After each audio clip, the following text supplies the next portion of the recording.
ভারতে মুসলিম, খ্রিস্টান ও প্রান্তিক জনগোষ্ঠীর ওপর চলমান নির্যাতন এবার উদ্বেগ তৈরি করেছে আন্তর্জাতিক মহলেও।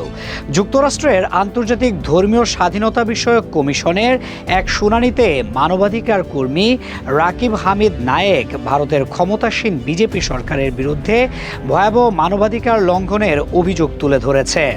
শুধু অভিযোগেই থেমে থাকেননি তিনি। ভারতের প্রধানমন্ত্রী নরেন্দ্র মোদী, উত্তরপ্রদেশের মুখ্যমন্ত্রী যোগী আদিত্যনাথ এবং আসামের মুখ্যমন্ত্রী হেমন্ত বিশ্ব শর্মার বিরুদ্ধে গ্লোবাল ম্যাগনিটোস্কি নিষেধাজ্ঞা আরোপের আহ্বানও জানিয়েছেন।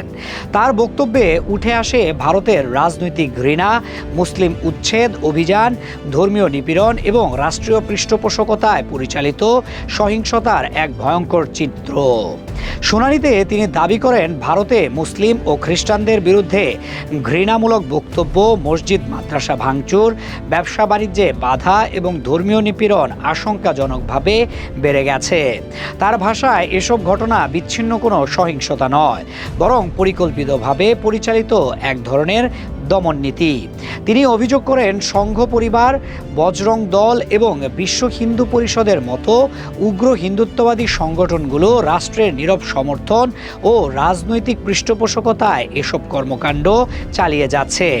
এই সহিংসতার কারণে সংখ্যালঘু সম্প্রদায়ের মধ্যে ভয় ও অনিশ্চয়তা তৈরি হয়েছে। 2021 থেকে 2026 সালের মধ্যে আসামে অন্তত 33টি উচ্ছেদ অভিযানে প্রায় 22,000 ঘরবাড়ি ধ্বংস করার ঘটনাও তুলে ধরা হয়েছে সেই শুনানিতে। এতে বাস্তুচ্যুত হয়েছেন প্রায় 1 লাখ মানুষ, যাদের অধিকাংশই মুসলিম। শুধু ঘরবাড়ি হারানো নয়, বহু পরিবার জীবিকা, শিক্ষা ও সামাজিক নিরাপত্তাও হারিয়েছে তারা। উত্তরপ্রদেশের মুখ্যমন্ত্রী যোগী আদিত্যনাথের বিরুদ্ধেও গুরুতর অভিযোগ তোলা হয় শুনানিতে। নায়েক বলেন, যোগী দীর্ঘদিন ধরেই মুসলিম বিরোধী উস্কানিমূলক বক্তব্য দিয়ে আসছেন, যা সমাজে বিভাজন ও বিদ্বেষ আরও বাড়িয়ে তুলছে।